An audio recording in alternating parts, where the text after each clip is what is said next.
because it's a pleasant experience to work with me.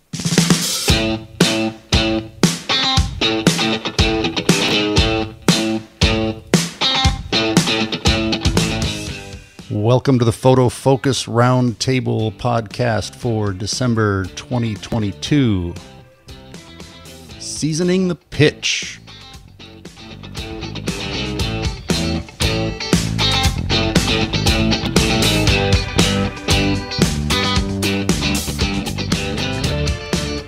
Well, congratulating Argentina and welcoming in 3 other co-hosts this month. As always, I'm here with Rob Moroto from robmoroto.com. We have Wayne Chasan from Spain. We call him Wayne from Spain. And Richard Raul Guarneros. I know you go by Richard Raul Photography. So we will have a full docket this month to go over our end of the year topics, including how to accept praise and criticism. We'll talk a little bit about taking on new types of photography and then how to prepare for the next year.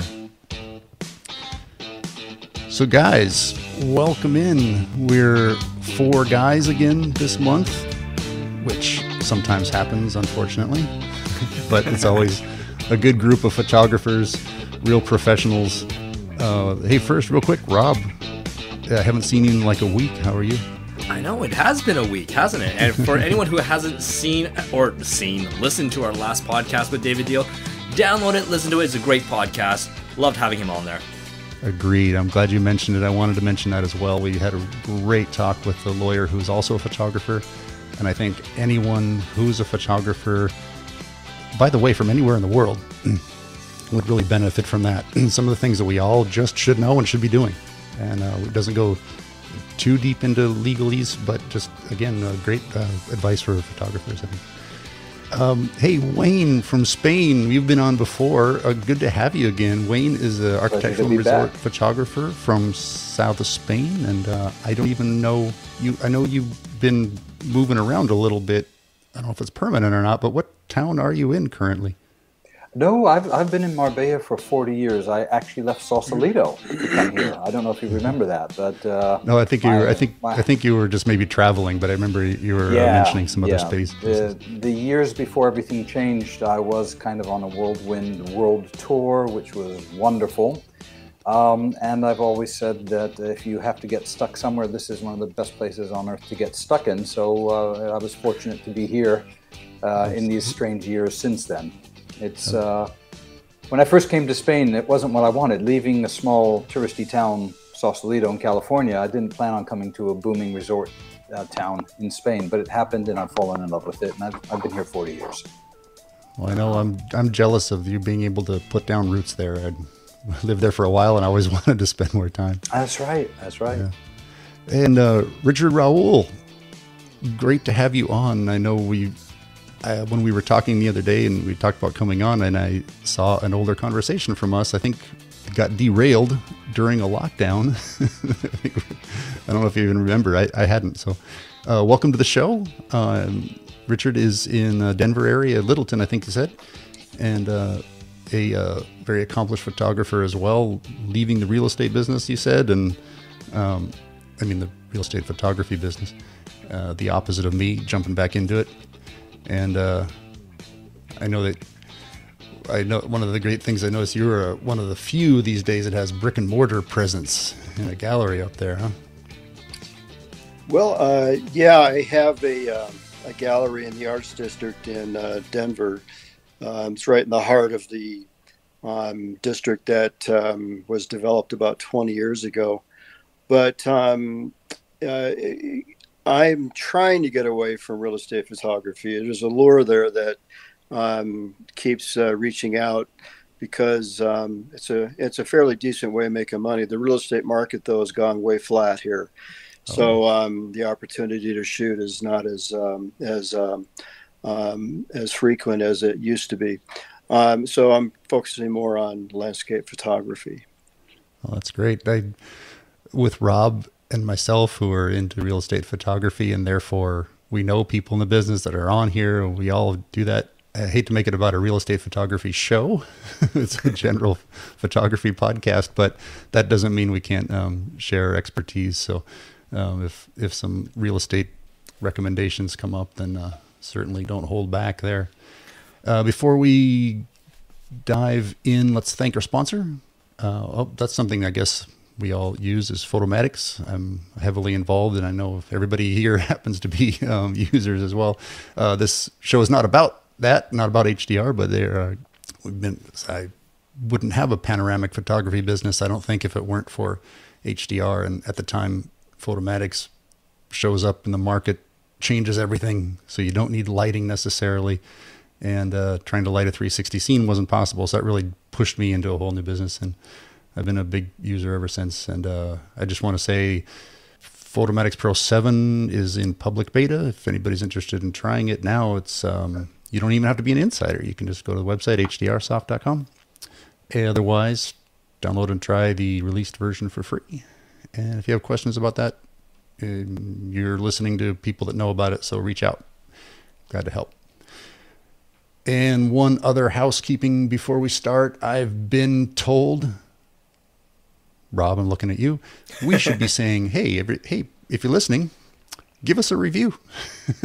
Yes. and recommend and star and subscribe and all those kinds of things, because we aren't doing those responsible things that you're supposed to do to build an audience. We're just sharing and having a good time with this. But we found out that we haven't been asking anybody to do that. And therefore, guess what? They haven't been. So yeah, we haven't had a review on one of the platforms for 6 years. So I think we need a couple of new reviews and a couple of 5 stars and a couple of, hey, you guys are doing well, or you're not doing well, or Rob talks too much, or Ron talks too much. Yes. And on that note, let's jump on to our first topic, which I like to call grace, gratitude, and good riddance. Out with the old. Right? So, gentlemen, here it is. So, we're all human. And, for the most part, we're good at what we do, and we know what we're doing, and we do well. And that's why we're still in business. But, because we're human, we also screw up from time to time. And maybe more times than we realize. Like I'm married, I get told that quite often. But when that happens, what is your philosophy on how to handle getting your praises, your criticisms, and, those good old-fashioned, your work is crap responses? So, on that, Richard, being new to the round table here, I'll ask you first. Throw you right in. Well, it's a good question. I was thinking about that after reading the topics for today. And, I was married for 35 years, so I've got great experience at being rejected. And that being said, I learned early on in my earlier career as a printer. I'm a product of the offset printing business, and I owned a print shop for 25 years. And if you can't handle rejection or criticism as a printer, you'll never be in business for very long. So that being said as well, using that same philosophy with the photography business was really a pretty easy transition from one to the other. I suppose in the early stages, I was a little sensitive about the images that I was producing because I was so inexperienced. But as time has gone on, you're not going to please everyone. Not everybody's going to like your art. Most of the people that come into the gallery walk into my gallery and walk out without buying anything. But they have nice things to say, and they compliment the work, and I take it graciously and thank them. And it's an opportunity to get into a good conversation about where certain photos were taken, and if they want to go further with the conversation because they're interested in how it was taken. Mm-hmm. So we go into great depth about the HDR process and so forth. But I'm very grateful to have the love and passion for photography that I have, because it's something that it drives my sense of appetite for learning more. And I think if you continue to always if you always continue to want to learn more about what you do, it doesn't allow your ego to get too big, because I think then there's a bit of humble pie that you'll end up eating if you don't. No, definitely. No, being humble is great. Even, you know, on both sides of the spectrum of being praised and being rejected, or anywhere in between. Being humble is a key to keeping your sanity, but as well, you know, keeping perspective. But I find that when you get praise, being too humble sometimes is a missed opportunity. And what I mean by that is, I was saying this to one of my people that I was mentoring. I said, look, if you get praise, great. Take it one step further and do the ask, and ask for a Google review then, right? Just double down on it. It's like, oh, you really like my work? You know what would really appreciate is if you really would do a solid and give us a 5-star review on Apple Podcasts or Google reviews. Hint, hint, everybody. That's what I was going to say too, is give us praise and criticisms, and please be gentle. Yeah, exactly. So Wayne, what do you think? It's interesting. I didn't have the advantage of the business background that Richard had, which I think, as you said, probably helped make that transition natural. I really started as a young artist. So I think as photographers, we tend to take things a bit more personally. When somebody rejects or doesn't like or isn't happy with what you've produced, it's a very personal thing. And I totally agree with Richard. You're not going to survive long in business if you don't know how to deal with that. And I think you have to look at it from the point of a lesson to be learned in constructive criticism. I had one or two over my 40 years, I've had one or two very serious instances. One which was a bit ridiculous. It was a new decoration magazine. I was working at the time with Elle Decor and Casa Vogue, and they knew my work very well, and they hired me to do this big tour of southern Spain. And they called me at a really bad moment. I was actually, I had another client in complaining about a huge shoot we were doing, but that was just because they were scammers. They were the partners of my client, who was a really nice guy. These guys were scammers and just didn't want to pay. So it was a really bad moment. And they called me up from this magazine. I'm like, oh, thank God, some good news in the middle of this, nightmare scenario. And she went, oh, the pictures aren't what I was looking for. And I said, wait a minute. You hired me to do like 8 days traveling around with your stylist, and we were doing Polaroids because it was pre-digital, and they were approving the shots, and we were producing them, and that's what I've delivered to you, what you've always seen of mine, and what your representatives approved. What's wrong? And she said, well, there's too many shadows, and we want it all flat, but you've got to keep the depth in the interiors. And I went, well, first of all, that's not me. I've been working 20 years or more at this point. That's not what I do. You've seen my work. And B, you can't get rid of the shadows and keep depth. Now, you're the director of an interior decoration magazine. How can you even be saying this to me? I couldn't say that to her, but that was kind of where I was going. So the other one was a bit more constructive. It was a difficult client. I'm really going to not give this away so no one gets upset with me, but it was a big hospitality shoot. We were supposed to go to this place, which was overseas for us, at once every month or two, to build up a whole catalog of material for them. And we did a 5-day shoot, and it was beautiful weather, so we really concentrated being hospitality and the rooms looking out at the views. The master bedroom shots, the master spaces, all looking out at the views, because next time we came, it could be cloudy or rainy. And I thought we did a great job. We delivered it. We didn't go back every couple of months. We wound up going back like half a year later for a 2-day shoot. And the guy said, well, we walked in, everybody was congratulating me. The pictures were everywhere on the screens and this and everywhere. Oh, we love the pictures.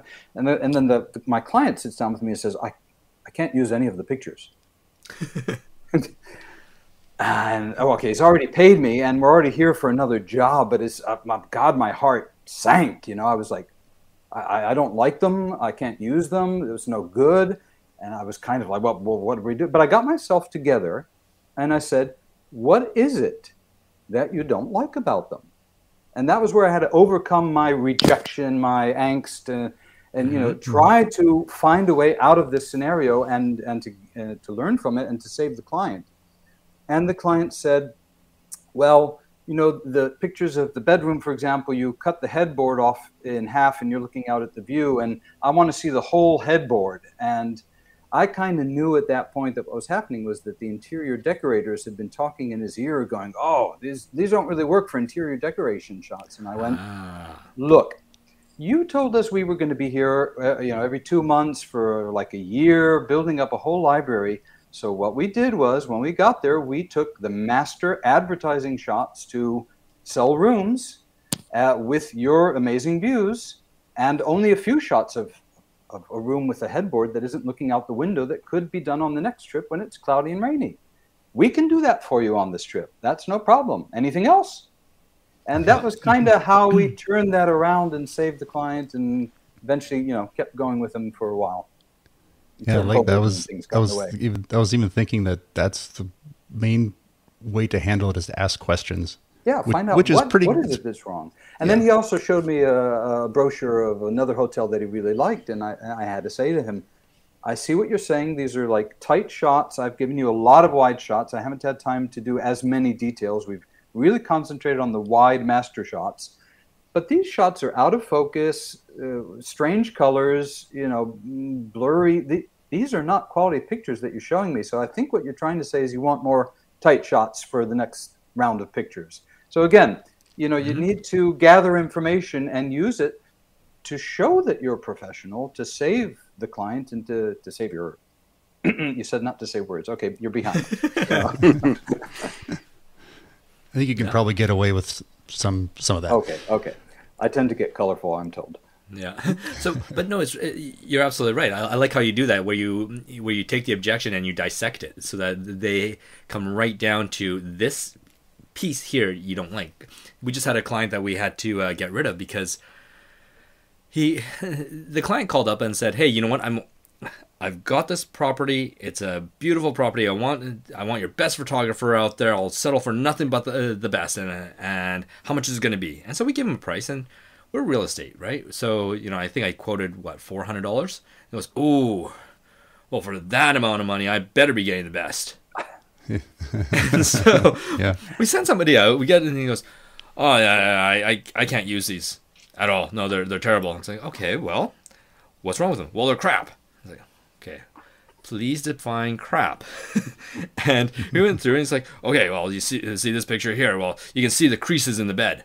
Like, so the bed wasn't ironed first. It's got creases in it. Okay, so, and the bed looks like it's untucked here. Like, well, it is untucked there, and the pillows weren't folded properly. Okay, so I don't know if I change my shutter speed, I don't know if I'm gonna be able to fix that. Right? These are all things that are outside of the camera. These are all things that should have been done by your interior designer or your stager, who happened to actually be there at the time of the shoot. So if you want to get mad at anybody, there's somebody else that you need to point the finger at. We'll happily come back and we'll reshoot it, and we'll give you a discount on that.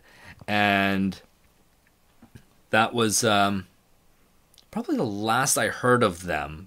But, you know, at the same time, you know, we stood up for ourselves for this. And it was one of those times where I was happy to get rid of a client because, you know, Richard, as you know, with real estate, we have lots of clients, and we want to stick with the good ones, because the bad ones will take up 80% of your emotional energy, and they'll pay you less than 5% of what they should be.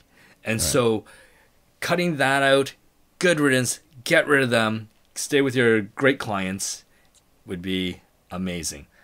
Unless, of course, they're really rich and I really want to ask you, just out of curiosity, do you have any sort of information, written or oral or whatever, that you give to the clients in advance that warns them of their responsibilities, or explains your responsibilities, so that can be kind of pointed to afterwards and say, look, here it says that the responsibility of preparing the house is yours.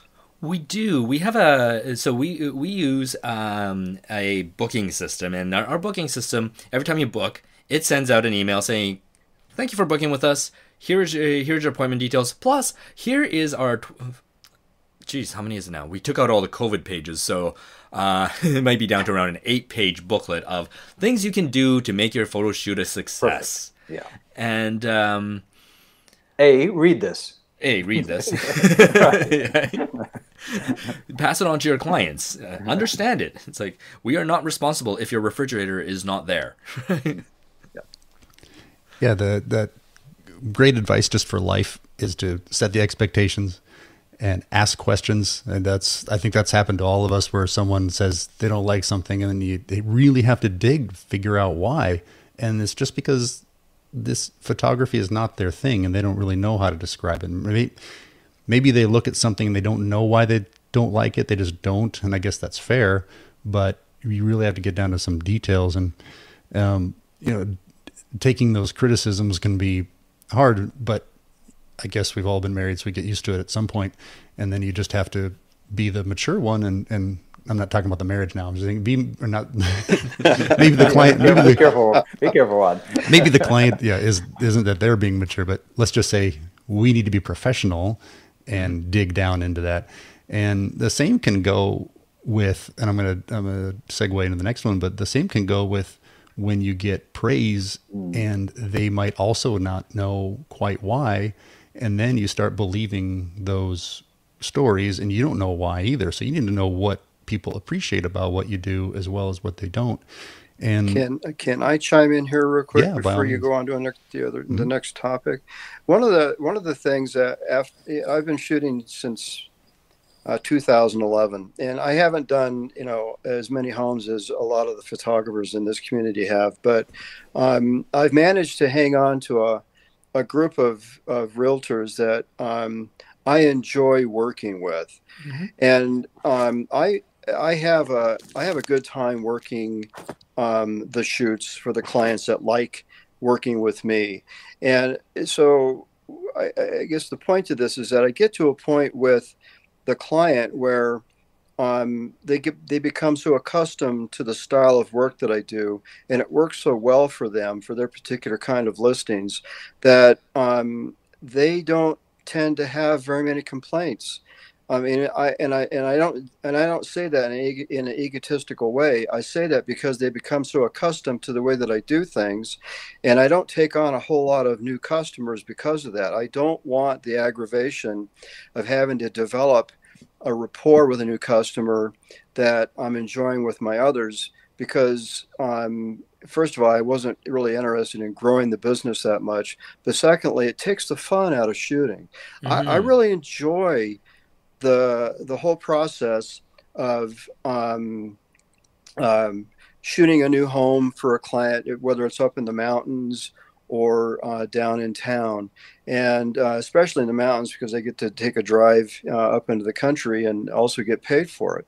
But the point that I'm trying to make is that if it's not fun and you're dealing with customer complaints, it really takes, I think it diminishes a level of skill that you are offering to your client, and they're not getting your best work. I would think that when you're not happy on site and you're trying to do the best you can, and maybe the client's breathing over your neck, or they're in each room going from room to room, that just isn't fun. And I've had clients we all had clients like that. Yeah, fully agree. It is just not I totally agree with what you say, Richard, about, I always say that. I say, if we're not having fun, something's wrong. Yeah. Exactly. I will stop a shoot if I'm not having fun. I don't think it's ever quite happened. I mean, of course it has. It has, but I mean, it generally doesn't. Things usually flow. Thank God, thank the lucky stars. They flow nice. I've been at it a long time. I know what I'm doing. People know what result they're getting, more or less. But I always say, if you're not having fun, something is wrong here. I would stop and look around and say, yeah, what's going on? I can see Wayne pulling a full Gordon Ramsay and say, "Just shut it down, shut it down." No, I'm not quite like that. But I would be concerned. Yeah, agreed. Hey, we're giving great advice for photography, but also for life, because if you want to enjoy your job, it doesn't mean that every minute of every day is going to be rainbows, but you want to enjoy your job, and the good comes with the bad. But being a real estate photography is a pretty enjoyable thing. I've spent a lot of time listening to a podcast while shooting, and just being able to relax and do my thing especially when they're not around. And what I was gonna say that was a little bit transitionary. It's a conversation. We can go back and forth. It's okay. But for me, I would get the criticism by all means, but you get the praise. And with one of my early clients, I didn't know why they liked me. I knew they did. They called me regularly, and I didn't find out until much later. Their description of why they liked me was that I could show the whole room, which, okay, this is San Francisco. 360 photographer. Well, that was the thing. I came from a 360 background, so I was using these ultra wide 10.5 millimeter lens, that you could fix it so it wasn't fisheye anymore, and there's tricks. But I was working in little places in San Francisco, everywhere's a condo or an apartment, everything's small, and he liked it that I could get the whole room in one shot. And it took me a long time to learn their description of why they call pepperback because of that. I thought they liked everything I did, but the point is the transitionary thing is that when they say you're good, they see you're good at one thing, and they expect you to be able to do everything else. So right away, just to use my example, they would right away ask me to do headshots for them. That's natural. It's real estate. They all have their headshot on their card. And I had to say photography, right? Yeah. So the first time I said, well, I don't really do that, but I only said that I think once, and then I figured it out really quickly, got a couple of lights and figured out what to do so I could do headshots on the fly, because they also expect you to do it. Oh, while you're here, can you do that? So that leads us to what we wanted to talk about is, what do you do when you get asked to photograph something out of your specialty? And I'm gonna jump in and just interrupt boldly, go where no co-host has gone before. And I just want to rewind for a second, because one thing we didn't talk about here, which I think is really important, is people don't call us back just because we give them the ultra wide room or any other one of those technical results or aesthetic results we're delivering even. A lot of people call me back because it's a pleasant experience to work with me. Yeah. And if we're talking about life lessons and we're talking about photography business, when I've taught here occasionally and with students, I've often said, 3 things to succeed in business.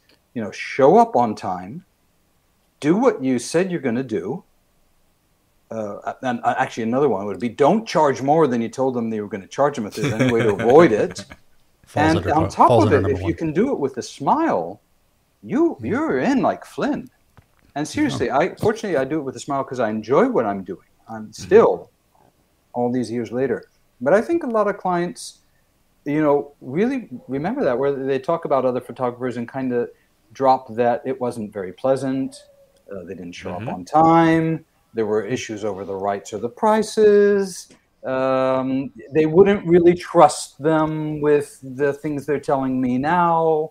They can't be open. I think that's a critical part of the business as well. That's long been part of my pitch, especially I really like doing hotel work because my first career was in hotels, and I still have that goofy, friendly, want to make the client happy. I come from the era when the customer was always right, and I know that's over, but I still try to go by that. And that's been part of my pitch, is that I'm not going to be that, pain in the culo photographer that doesn't really want to, what am I trying to say? They're more important than the guests that are there. Yeah. Like they can't be inconvenienced. And I'm really good at working around people. I'm good at just going up and talking to people where they normally wouldn't. They probably don't want contractors to do that, but I always offer. I can go up and be tactful and talk to people.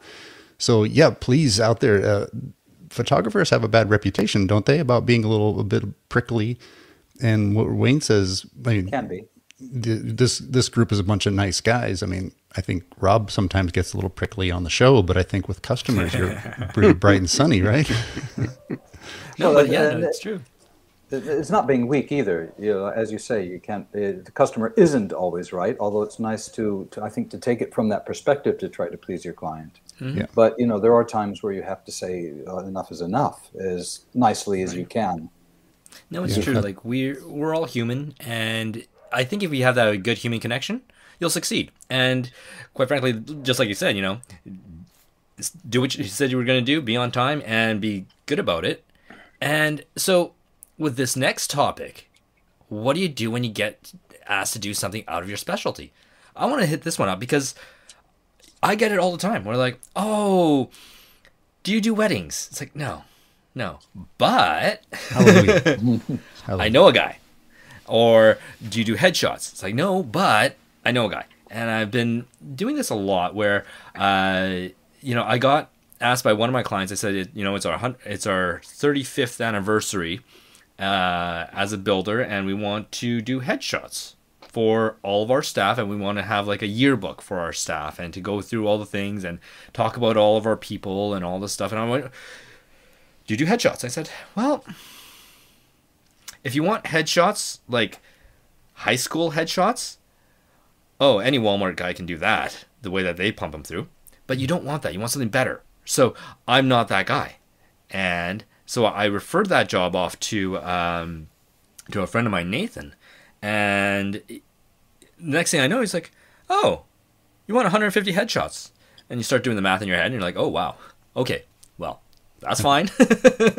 But it helped strengthen my relationship with my clients, because they're like, oh, yeah, I understand. You're really good at doing architectural and interior photography.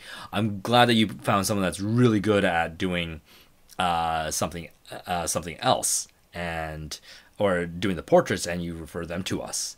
And I'm hoping that someday Nathan will be sending me some business for builders. But I think you deserve a commission on that big job. Nah, we're good. He can buy me a beer once when we go out next. I'll ask you. I'll ask the others. I'll give you the context, because I always like the theme where we're good at things and we're not good at things. We're a teacher as well as a learner, and that's kind of goes Eastern style martial arts kind of thing. But I think it applies everywhere. In photography, we're all good at things and we're all completely inexperienced or just bad at things. And I had, and been really good about saying no when I'm pretty sure I don't know. And that doesn't mean I didn't have to learn along the way and do things very imperfectly. And I think for the most part saved it in post, but I could have made it a lot easier for myself if I had practice. But you got to get the practice. I had in my specialty, the 360s, back when that was difficult and you had to stitch and rotate the camera and do all these elaborate work to do it. I got approached several times by a photographer who had a client, say usually it would be like a resort or hotel. And then they would ask for 360s and they would say, sure. And they would screw them up. And then they would come to me to try to avoid going and reshooting and admitting that they would pay me to go through and pull all the tricks of the trade that was my area of expertise. So do you just say no? Do you try it without being sure? Are you sure even though you don't? Do you think you know and you don't? Where do you guys approach those things with, Rich, would you guys have any stories about being asked to do something where it went either really well or really badly, or where you fall on that? Well, I try not to remember the things that went really badly.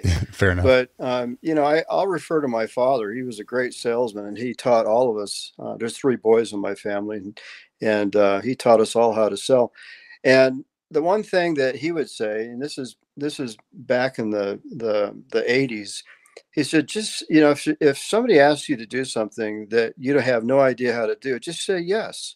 You can always come back to him and say, I thought I could provide this for you, but I just can't. I mean, you don't wait till the day it's due, but you certainly give it your best effort, because it's an opportunity early in your career. It's an opportunity to learn something new, especially if you have no experience at it, and you're pretty sure that you can pull it off.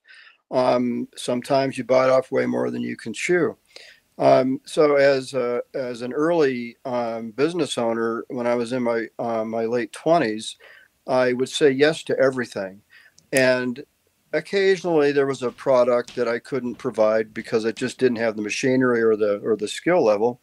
But I would go back to the customer and explain that, I thought I could do it, but I can't. But that process taught me how to learn what I needed to learn to grow in the printing business. Well, applying that same theory to photography worked well, but as an older person, I wasn't interested in learning um, a variety of things to help support my business. As I got more and more experienced in photography, I realized that it was really better to specialize. So when somebody asks me if I can do something for them, for instance, shoot a wedding, I say, I just don't do that anymore. I'll shoot for friends and relatives, but I can refer somebody to you. Or if somebody, during a real estate shoot, if they want me to do a headshot, if it's a really good customer, I'll do it, but generally I won't do it. I just say no. Yeah, it's good to know exactly when to say no. And it's always this great debate, when to say no, when not to, because are you missing out, but do you want to disappoint, and do you want to spend a whole bunch of extra time? Yeah. I'm going to jump in again, and I have quite an opposite position on this, actually. Do you have the Joey Tribbiani position where you just say yes to everything and then figure it out later? Like how to speak French? No, actually, if I don't feel safe that I can deliver a job to the standard of work that is what I normally provide my clients, I'll say no. Again, I'll refer them to someone else.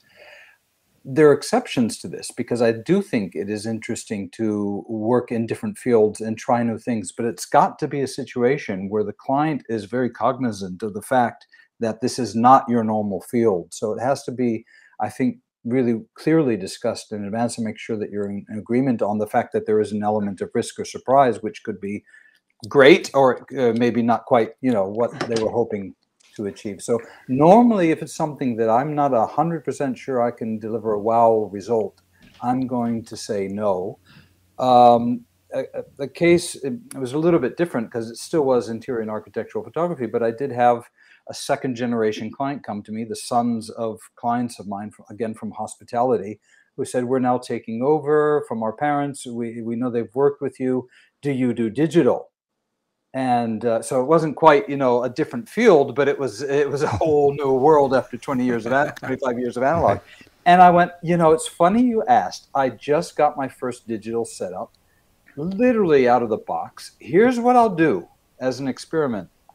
I am going to be charging a digital fee for capture and processing equivalent to my film and processing charges from before. I'll do this job without charging the digital fees. I'll just charge you my day rate with no fees, and we'll do it as an experiment for both of us. And fortunately, that worked out really well. I actually have to throw this in there because the same way, you have to know how to take criticism. I think you have to you have to tell clients that you appreciate the praise. I always tell the clients, it's really good to hear that you're wowed or that you like this. Because, even though I might seem like the seasoned professional who's been doing it 40 years, it's still critically important, as we were saying before, as the artist who feels hurt when you get the criticism, to get that praise and go, wow, they liked it. I'm still at it. I'm doing. So anyhow, what these guys said to me in the end was, wow, they said, the thing is we had a friend come who took thousands of pictures and we couldn't choose, one to use. And you came and took a series of pictures, and we can't choose which ones to use because they like them all. Wow. So those criticisms are important, I think, to tell the client that you like as well, that you appreciate them. Yeah. It's interesting. Sorry, like not we criticism, praise. Sorry, praise. Oh yeah, praise it. I like the criticisms. Give it to me. Actually, it's funny. I've always told my staff that criticisms are the best way to jettison yourself forward that one next notch. Yeah. And so if you get it, it's like an education. Nobody likes going and doing exams, but once you pass, then you're at the next level, right? So it's kind of like that. But the interesting thing about that I got from Rich and Wayne, both of you, is that it sounds like the same journey that a lot of photographers go through, where, you know, early on in your careers, when you're just getting started, you're still in that really eager learning state, that saying yes to different types of jobs is great because it does give you that opportunity to learn, to find out what the next step is, and to keep on doing things. It's like, I guess it's like any job. You know, you get your first job and the boss says, hey, you know what, you're pretty good at doing this. You want to come over here and help me with this and see if you like doing that? It's like, yeah, I will do that, right? And so it's a great way to explore. But as you get older, more seasoned, then honing in on the things that you like, the things that you specialize in, things that you're good at, and sticking in that seems to be the pattern that I'm hearing from both of you. But Wayne, you brought up something that was really interesting, where you talked about going from analog to digital. Mm-hmm. We're at a state right now where the digital is changing. We're going from digital to social to video. So, Rich, I'm going to pass this off to you. What do you think about if somebody gets in and starts asking for things that are, it's still the same, but now they're talking about, well, can you also do video? Can you also make this for social media? Can you make the photos so that they're square for Instagram? Like, how do you deal with the challenges of easing into new technologies like that? Well, luckily for me, most of my clients are beyond the age of having anything to do with the with the social environment online. So I kind of dodge that bullet big time. Occasionally, I will be asked because they have a special need for a client that's very young and wants good exposure on social media. And of course, you know, I certainly don't specialize in that, nor do I know anything about it. I don't do video.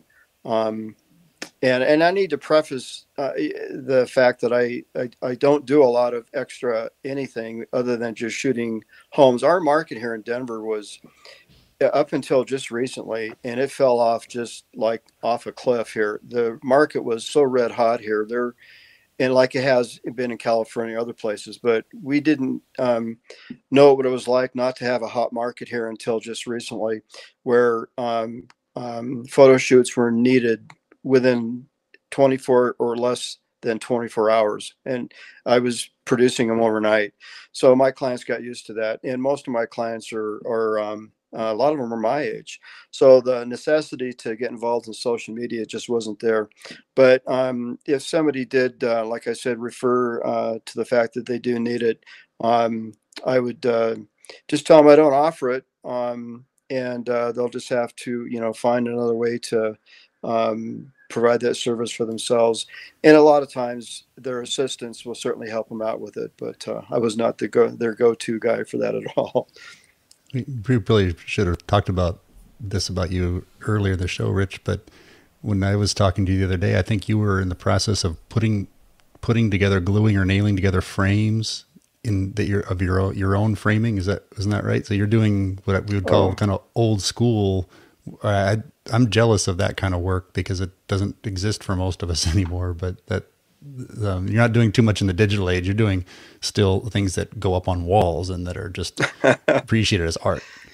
Well, yeah, I'm. Well, you know, the printing industry really was good for me in that I was able to use my hands to create a product, and as a kid, I really enjoyed that. So, to me, you know, I guess we're shifting from real estate to landscape photography, and which is a topic I love to talk about. Being in Colorado, we have great opportunities to capture beautiful landscape photos. As my career in the landscape photography business evolved, in order to stand up out from the rest of the photographers, I felt like it was necessary to create a handmade product.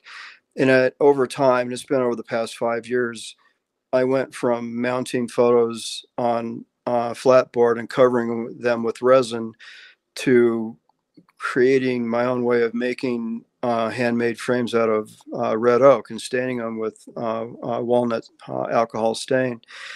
And so I've really kind of metamorphosized into this handmade landscape product producer, sort of like how the printing business evolved for myself as well. I was able to create some products in the business, in the printing business, that were unique to my print shop as well.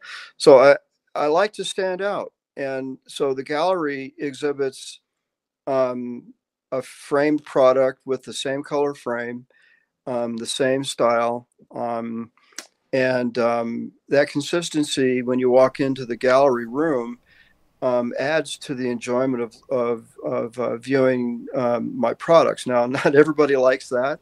Some like the variety of metal, or a standout or a plaque.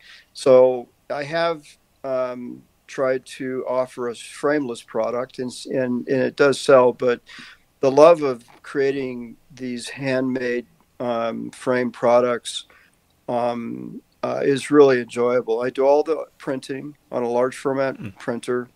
I have my wood specially cut at a large lumber yard here locally, and I have all the MDF flatboard laser cut for the precision, so that I can surround it with a frame. At least something would, I need something that's perfect, and so that's the flatboard itself. But yeah, go ahead. It's interesting that you're doing that. It's what I'm hearing from you is that no, you're not going into the new social media stuff or the new video stuff, but what you are doing is you are still growing and creating and change and doing new things, but now on the print side and the framing side. So it's nice to hear that you're still moving forward and developing more and furthering your art in that sense. I like that take. It's, I mean, if you're not moving forward in anything that you're doing, I mean, it's really easy to become complacent, because you think that, and especially photographers, because we've all run into those photographers that think they know everything about photography, and you can't teach them anything new, which means they only talk about their own work. They're not really interested in talking about your work or giving you any kind of a compliment, which is fine. I've got friends that are like that, and hope they're not listening to the show, but. It's well, maybe they can learn something. Yeah. But, as a landscape photographer, every shoot is so different. During any season, you're out there shooting I go to the same place during the same seasons and try to shoot the same scenes over and over again. And every time, of course, they're different, but you're still learning. When you go back to the same scene, well, let me give you an example, and I don't want to get too long-winded here, but Ron, now that you brought up my landscape photography, I want to just give myself a plug. In 2009, I performed 163 photo shoots at Red Rocks Park, and if you're not familiar with Red Rocks in Denver, it's a world famous amphitheater where anybody that's any rock star that has been on tour, almost every rock star has played there. There's a walk of fame downstairs in the visitor center with the names of all the artists that performed during each year, starting quite a while ago up to date, including the Beatles.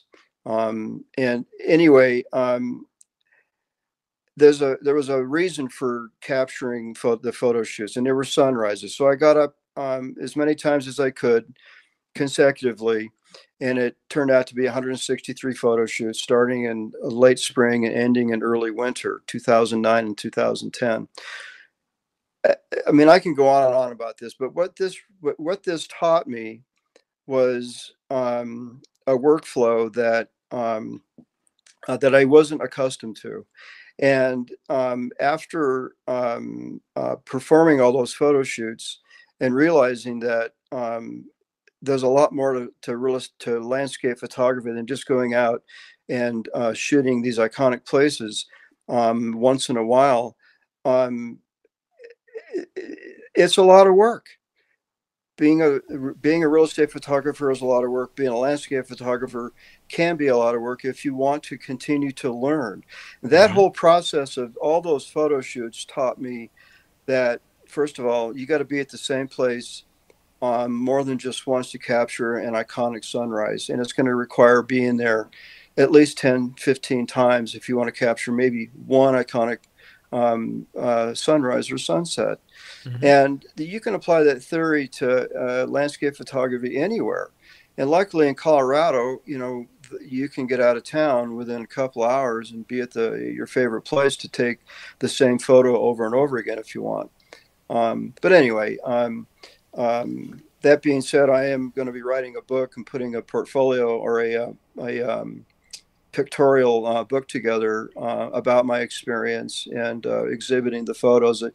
I shot over 1,000 photos, and they're all HDR, and they were all processed using Photomatics, with maybe the exception of a handful that I couldn't. But for any of you photographers out there that are trying to become more serious about it, just go out and go to the same place over and over and over again. I mean, you don't have to shoot the exact same perspective, but try to shoot as often as you can in the same area and get to really know the area well, and go there at sunrise, go there at sunset, go there during the middle of the day if you can, but and be willing to continue to learn what it's teaching you to be out there on a consistent basis. Yeah, that's the way to learn what makes a great landscape photo versus a good one, right? Where you do some of the great advice that I've remember from over the years, accomplished photographers talking about, is that you got to work the scene. There may not even be a photo in the scene that you're going to love, but it's not going to be the first thing you take. You might need to try new things, new ideas, not just angles, but different. And look behind you. Look behind you. Exactly. Yeah. That's the best advice that I got when I was shooting that. Those iconic landscape scenes where you're looking down the highway and you see the mountain in the foreground. Yeah. Look behind you because there's a truck coming. But anyways, with that, Wayne. So what do you do? Like, obviously, we've seen your social media. You do a lot of social media, and it's great.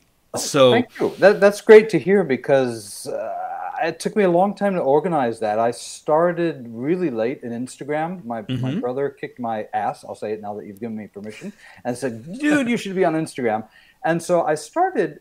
For me, it was really nice because it was actually a personal outlet. I was kind of just snapping things with my iPhone and posting them, and it was kind of like going back to the origins of photography. What's catching my eye? Yeah. And I was sharing that with the world, and that was a really nice experience, but I needed help organizing it, and I found a wonderful manager who's helped. I create all the content and write the text, but she puts it out there and does the hashtags and schedules it and kind of guides me when I'm maybe not doing it the way that would get through best. So I really appreciate hearing that's getting across. Yeah. There you go. Praise. We appreciate praise. We were talking about that, right? There's a lot of work to keep that up, yeah. Yeah, because I think the one thing that was really interesting about your social media, and it's neat because some people don't like getting into social media because they feel like it's too personal and you're sharing too much of yourself, but at the same time it's a hassle and all that. But when I saw yours, I think your art stuff was amazing, but and obviously your architectural work is amazing, but the thing that made me stop and look and feel like I connected with you completely was when you put up those videos of your son. Oh, that so Wayne's. If you haven't seen Wayne's son on Wayne's Instagram, you should watch.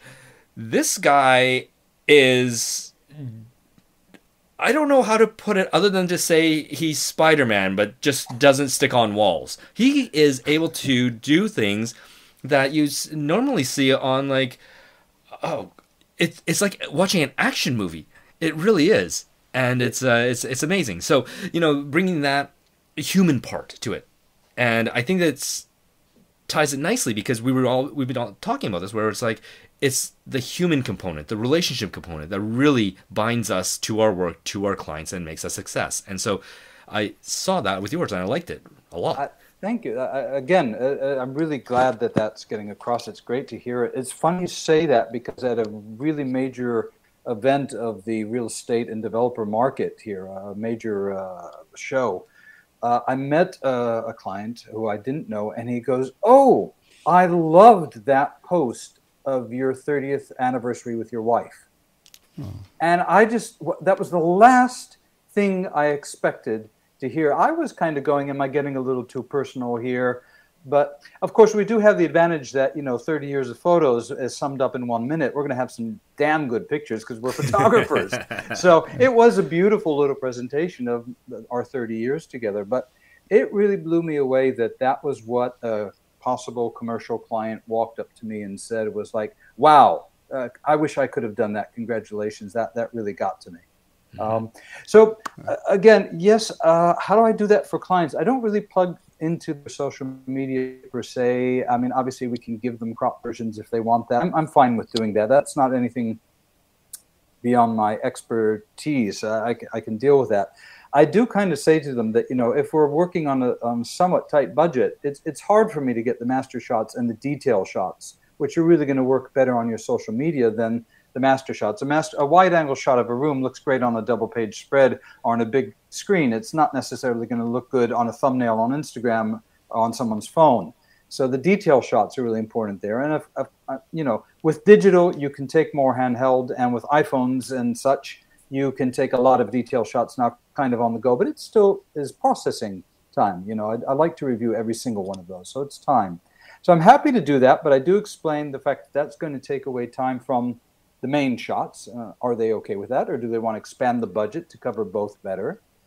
And the other thing I've done is sometimes there's little gifts. For example, I walked out of a meeting with a client, a third-generation client that came back to me. I worked with the father, the son, and now his niece is taking on the company. And I got into my parked car, and I was looking at the lake on their little golf course where the restaurant is, because it's 9-hole golf course.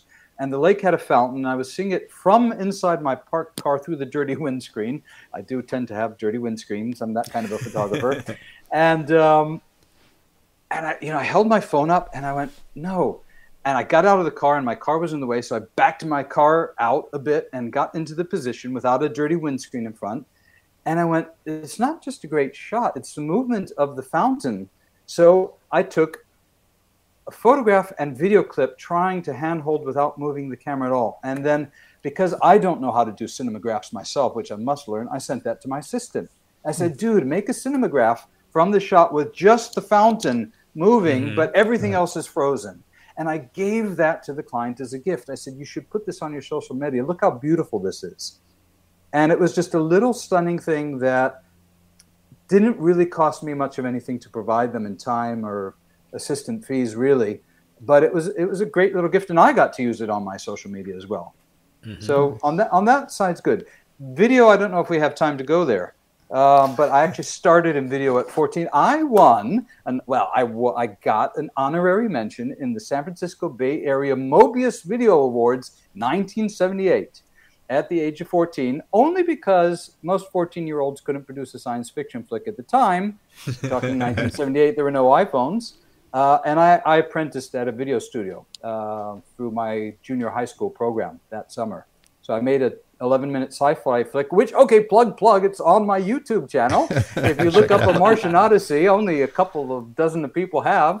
But there's the 11-minute flick from my childhood. But link in the I know show we notes. need to tie this up. Yeah, I know we need to tie this up. I haven't really decided to offer that to my clients. I'll say I can make video clips for you. I can make cinemagraphs. I'm not really set up to shoot a whole video for you right now, but I know who can.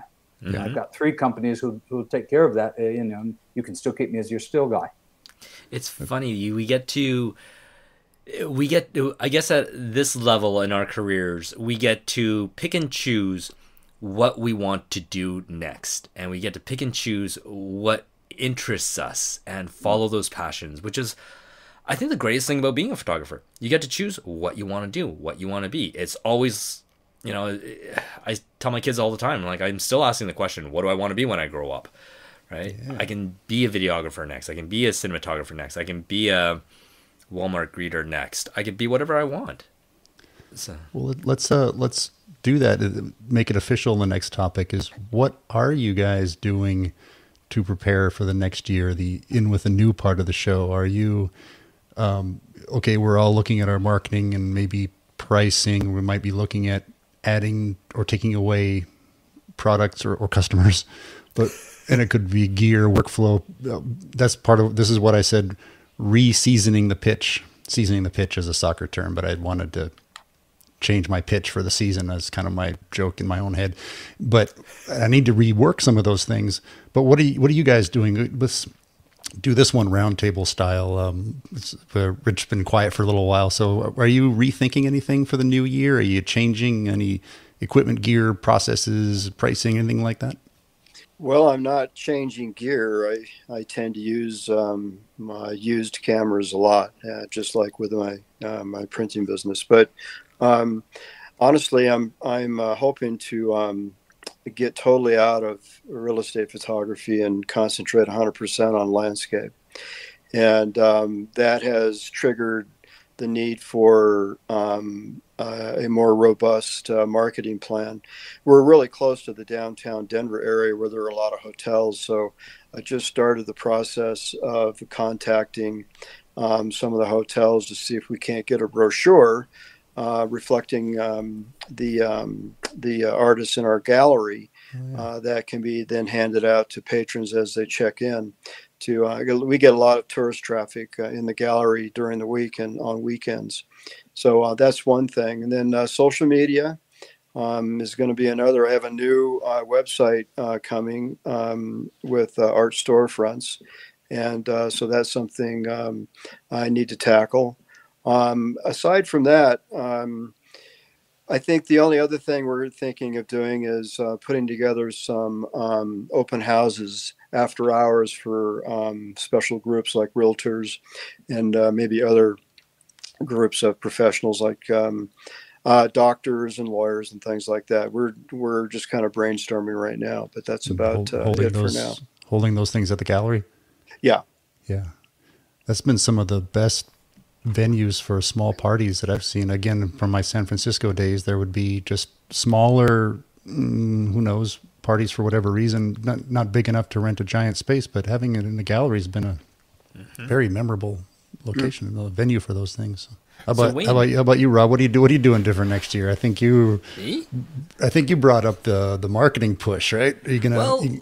Yeah, kind of. You know what? It's interesting because I always want to know what people are doing for marketing, because especially this time of year, because we have already done the whole Christmas push, right? And so like I know there's portrait photographers that were going for the get your Santa photos things and get your Christmas card photos done, and that was all done in October. And so preparing now, like Christmas may or may not be a busy time for you, and if you're not busy, then what is the next thing that you're going for? And I keep on thinking, it's like, okay, do we do a push for Valentine's Day? Well, being a real estate photographer, Valentine's Day is not going to be that big of a push, right? It's like, honey, look, I got you a picture of our bedroom for us. No, that's not really that great of it's a gift. So Valentine's Day doesn't work for us, but we're ramping up now for the fall market, or the spring market, and thinking about things like, okay, so what's the pitch going to be? Is it going to be a cold winter? All right, then in that case, should we do more twilight photos? Or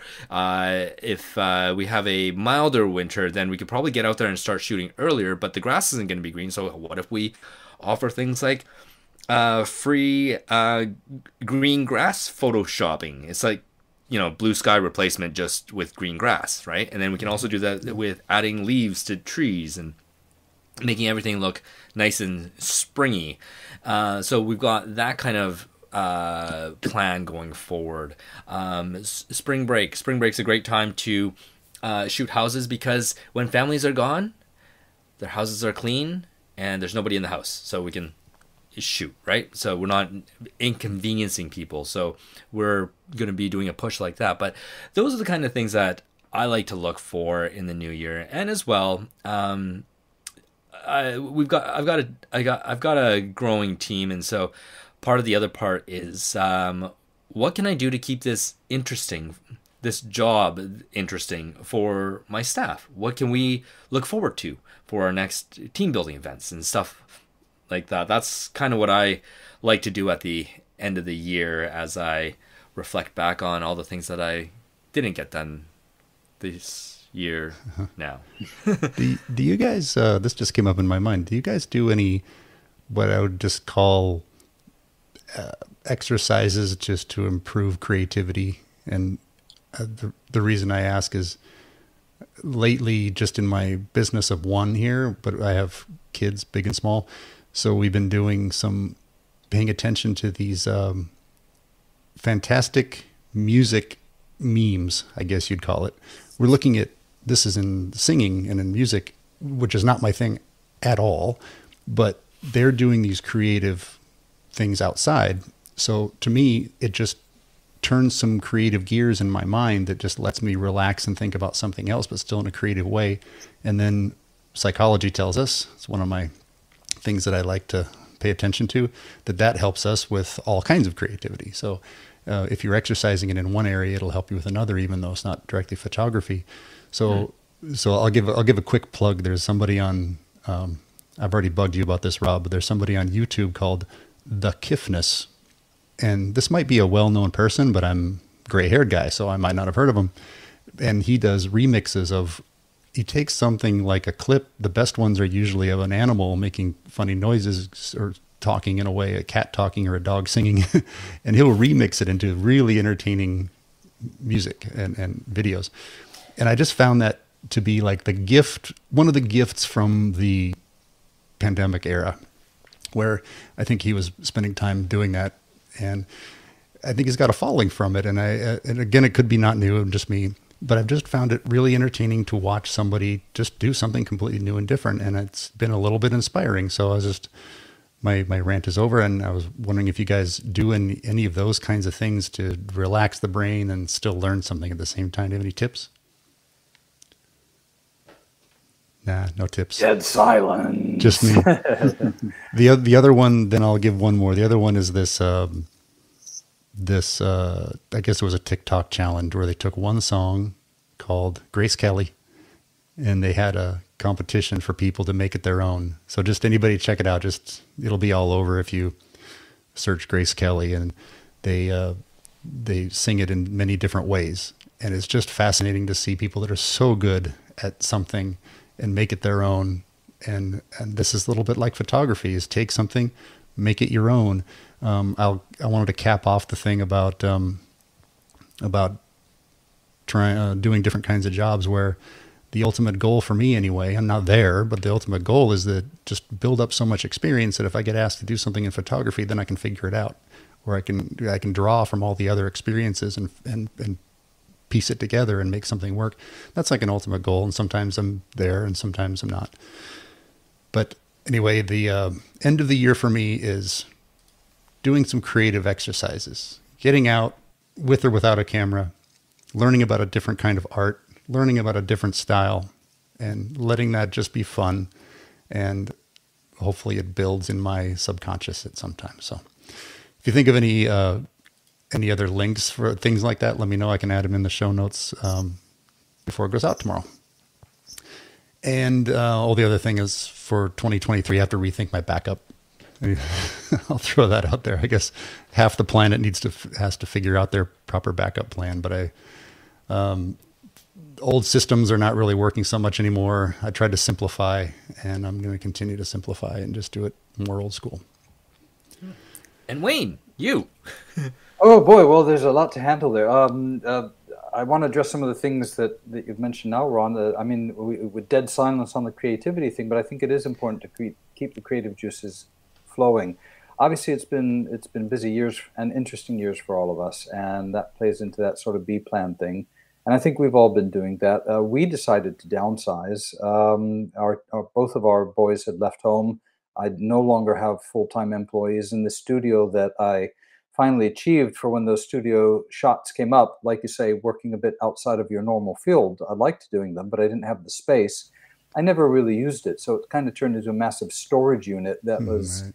So my wife and I decided to downsize and have something that you could kind of just quickly lock and travel when all this passes, and make life simpler. And that's kept me pretty busy. So it's been a little hard to concentrate on the creativity, but I think it's critical. And I think that it's not an excuse for not being more proactive in it. But I think whether it is listening to music or getting out into nature with or without a camera or anything that particularly inspires you, music for me was always my other love, which I couldn't make a conscious decision between the two. And plug, you can listen to Wayne Chasan on Spotify too, and check out my album Bridgeway, which is the songs I wrote when I was 20, tried to record at 30, finally recorded at 40, and more or less got out at 60 into the world. So that's there for fun. If you like kind of 70s influenced this singer-songwriter stuff. Send links and I'll add them in. Okay, cool. We'll do. So yeah, talking a little bit about the attack for next year, I'm a little bit concentrating on B plan. We've moved twice in the last year after not moving in 27 years from our family home and business. So that's been exhausting and taken up a lot of my time. But I'm pretty clear that I must continue with the social media because more on a local basis, everyone I run into and the clients around the world who know me all are bringing up how I see you've done this. I know that is reaching out there. So that must be continued for the business to thrive. I want to redo my website because it's kind of the classical website where you just go in and go to portfolios and see pictures. And what we've talked about here is really what I'd like to get onto the website now in a way. I don't think I can do one of those aggressive ones that everyone's talking about. Funnel them in and have a landing page and make them do this and buy, book. It's not Sign quite up for my email list. It's not. I wish it was, but it's not quite me. But what I do want to do is I want it to get across who I am. I want it to get across that we have fun shooting, that I show up on time, that I have experience and I'm dependable, that they're buying me, not just the photographs. I think that's kind of not really getting across on the website. So that's the important phase for me on the marketing side. And then I have something I've been wanting to do for a long time. I've toyed with the idea of doing some video courses online or things like that. And before I kind of get to that phase, I'm really keen on kind of making it a New Year's resolution, 2 projects for me. One is personal, so that's creative. And the other one is a bit more commercial, but it's fun and creative. I'll quickly tell you what they are. One is I'd like to, on my YouTube channel, which is greatly ignored and a bit eclectic, I would like to kind of regularly post and obviously feed that out to the social media channels as clips. Brief little, the story behind the photo. Because every photograph has a story behind it, whether it's what went wrong, what went right, what could have happened, what should have happened, how that happened, what you did technically that was amazing, why aesthetically it was brilliant. You know, almost every picture has some story behind it. And as you can see, I kind of speak about it with the same passion that I take the pictures. So I think that could be interesting to just see where it goes. I bet people will love those too, because your commercial work is amazing, and I think so many of us would want to watch some of those behind the scenes. What problems did you have to solve? You didn't just walk in there, snap the photo, and you were done. There was a whole planning process. There was a whole things go wrong. Most of us know, but yeah, I've got this great case. It was a hotel restaurant, and the first time I shot it was the analog days. I shot it on medium format, and make a long story short, the first take took 5 hours to achieve. Now, normally I don't take 5 hours to do a picture. I'm not a slow 4x5, set it up, take 4 pictures a day guy. But that one took 3 hours to light. At the time, it had to be lit. We couldn't shoot it at night because it was summertime and the restaurant was open every night of the week, and twilight was during eating hours.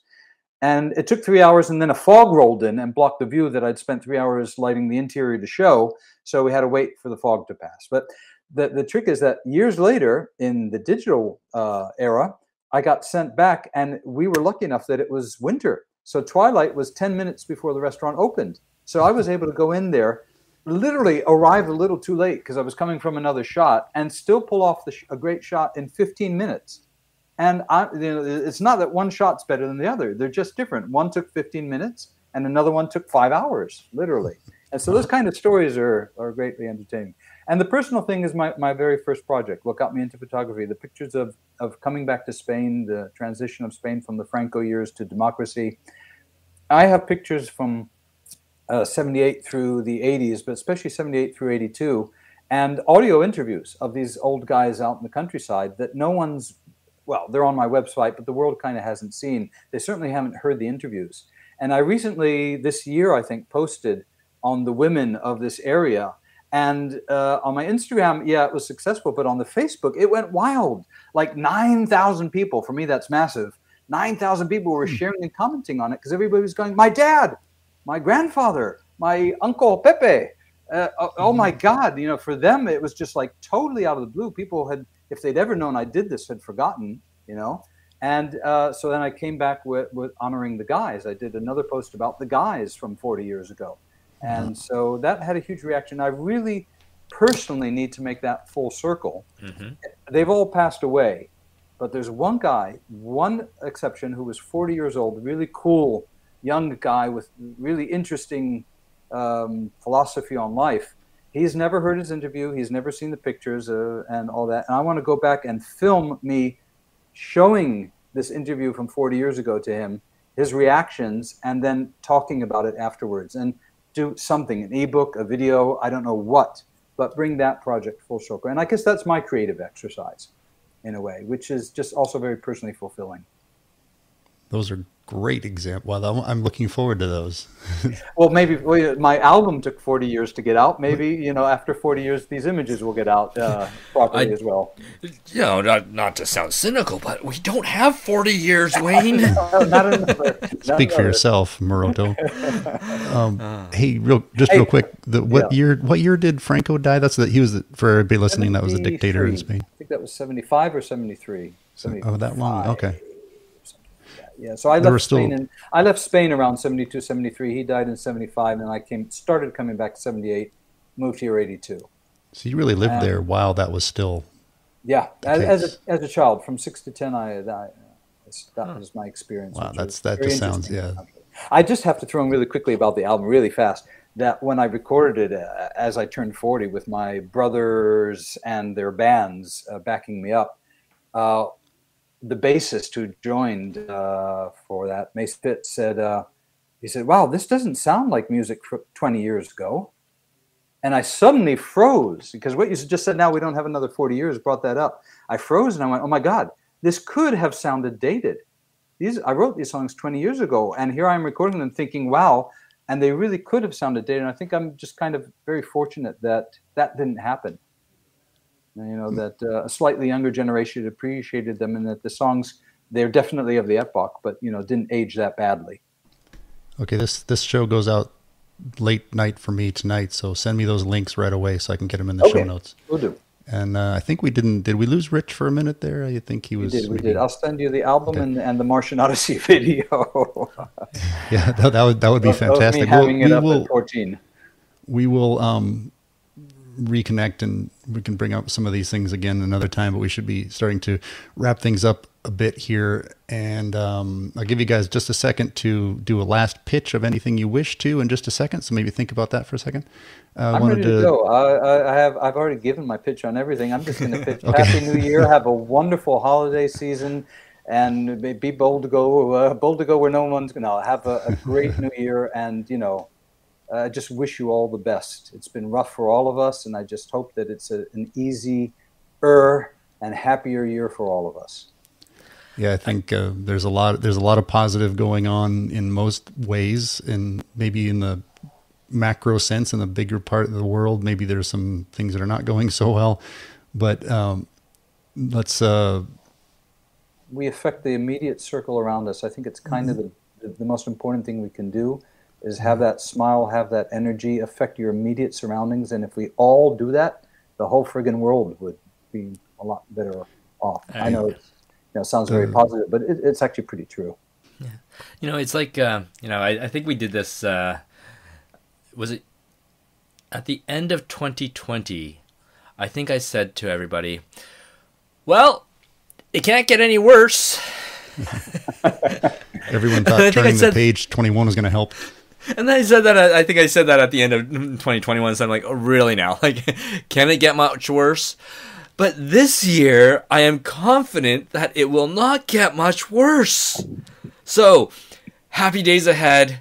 Happy 2023 to everyone. And for the new year, if anybody listening out there has any recommendations, requests, please do email us and send us your thoughts and requests and praises and criticisms, and we would love to hear from you. And as well, if you have people that you would like for us to have on as panelists for our Q&A show, like David Deal that we just had on our last one, by all means, let us know, because maybe we can find them, maybe we can get them on here, and maybe we can talk with them and try and get your questions answered by a professional that is not just Ron and myself. If you'd like to dig into any of the people you hear on the show, let us know. We can ask them back on. I should say that we are wrapping up season 1. When we started doing this, I know Brian, who used to manage it, he said, let's do seasons. I said, sure, why not? But now I know the reason is it gives us a chance to stop and say, what do we want to do the same? What do we want to do differently? So with Rob and I here coming back for sure, let us know what works, what doesn't work, what you like, what you don't like, but be gentle.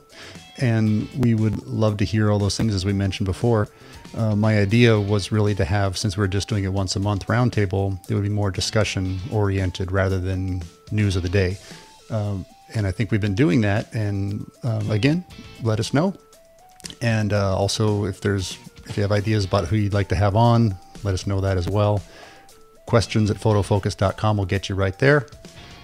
And with that, I think we're losing Rich again. If you're on, Rich, just go ahead and chime in. But I will then just say thanks as always, Rob. Rich, thanks for keeping us in a more analog world, not getting too much out in new technologies and new social media. Wayne, hey, thanks for not letting me be the only one that shot film this time. And for staying awake through this. Well, actually, I don't go to bed till midnight normally, but it's 10:30 p.m. over on my side of the lake. Still jealous of you getting to be over there. And with that, come on over. Yeah, now I think I can. I think they're allowing us again. Awesome. With that, let's just say we'll see you next year, as the saying goes. And again, let us know.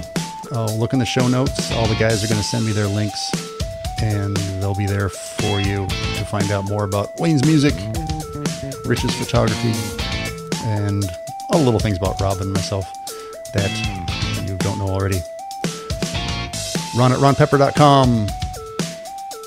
And sorry. I am Rob at robmoroto.com, and Richard is richardraul.com. No, richardraulphotography.com. And hey, I'm Chasan.com. Yeah, Chasan.com. All right, guys. Well, as always, we were able to talk all day if we wanted to. That's the theme, one of the themes of the show. And with that, let's just tell everyone, get out there and get shooting, rain or shine. And we'll see you next time for Q&A and Roundtable. Adios.